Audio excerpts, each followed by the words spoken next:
Bugün 4-cü ayının 5-ci günü. Biz ən qədirləşki tegishlik bolğan bir gün.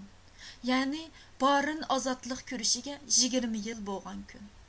Şu münasibət bilen Uyghur şehitlerine dua qılımız ve ulardan toxtumas azadlıq küreşlerimiz üçün medet dileyimiz. Zalimlar devran sürüdiken şehitler her yerde çıkıdı.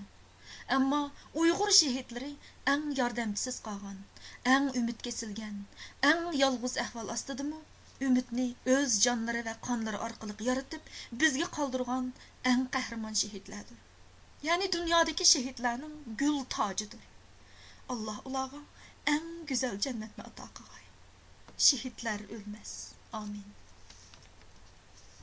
Şehitlerinin tacısız Uyghur şehitlerim. Kalbimdeki şahzadesiz Uyghur şehitlerim. Siz biz üçün güç kuvvetsiz Uyghur şehitlerim. Kim neme dese desin şehitler ölmez. Körünmedi közünüzge qeyri anınız. Ya ki aşu narisiydi gödek balınız. Haksızlıkı desturdu söyümlük ceniniz. Kim neme dese desin şehitler ölmez. Hürlük üçün qət köterdi güzel cisminiz. Vatan üçün aktı kızıl sap qeniniz.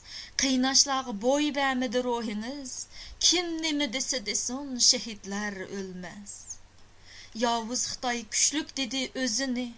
Öldürüp tügetmekçi Uyghur izini.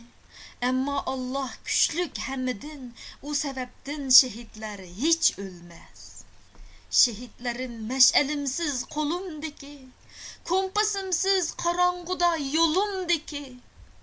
Uyghur üçün şehit izi hiç gömülmez. Kim neme dese desin şehitler ölmez.